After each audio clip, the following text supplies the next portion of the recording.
Let me start with a question. Have you ever felt that strange sensation of being seen but not truly known?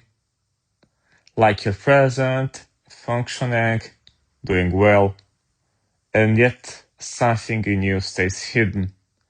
Not because you want to lie, but because showing that part of you feels dangerous. If that resonates, this episode is for you. Because today we are not talking about failure. We are talking about shame. And more importantly, where it's born. Shame is one of the most misunderstood emotions we have. People think it shows up when we mess up, when we fail, when we are not good enough. But shame doesn't begin there. Shame begins much earlier and almost never alone. Shame is not an individual emotion. It's a relational emotion. It's born in relationships, and especially the first ones we ever experience, the family. Not because families are bad, but because family is where we first learn what kind of person is allowed to exist. As children, we don't ask complicated questions. We ask one simple thing silently. Am I okay like this? And the answer doesn't come through explanations. It comes through reactions, through tone, through presence, through what's welcomed and what's ignored. When a child learns that love arrives only when they behave, only when they succeed, only when they are calm, quiet, strong, or useful, they don't think love is conditional. They think, I am. And something very precise happens. They begin to divide themselves. This part is acceptable. This part is not. This division, is the birthplace of shame.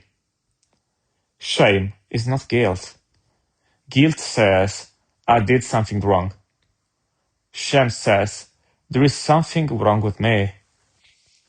And that difference changes everything. Because guilt can guide behavior. Shame reshapes identity. Think about the emotions that were hardest to express growing up. Anger, sadness, fear, need. If those emotions were dismissed, mocked, punished, or ignored, you didn't stop feeling them. You learned to hide them. And when emotions have no place to go, they turn inward. That inward turn is shame.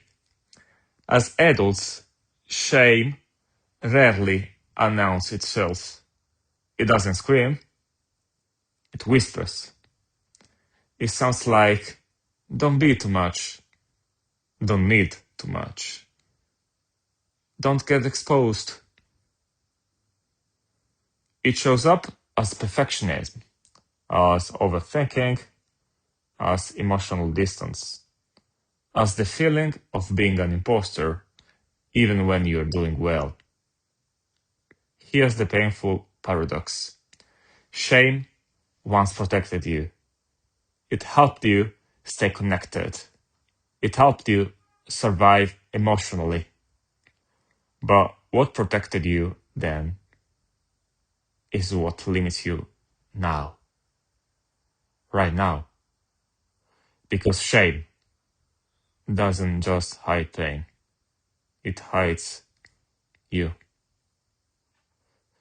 So here's the shift. Healing doesn't start by asking what's wrong with me. It starts by asking, what did I learn about myself? And where did I learn it? Because shame is not evidence of defect. It's evidence of adaptation.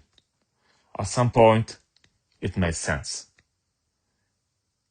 You don't heal shame by fighting it. You heal by understanding it, by creating safety in the body, in the relationships, and in the way you speak to yourself. Slowly, imperfectly, honestly. And this is the most important thing to remember. You were never broken. You were shaped. And what was shaped in the relationship can be reshaped in the relationship. In the next episode, we will talk about how shame lives in the body, how it shapes masculinity and intimacy, and how it silently drives many our choices. If this episode spoke to you, stay with me, because this work isn't about becoming someone else. It's about coming back to who you were before shame thought you to disappear.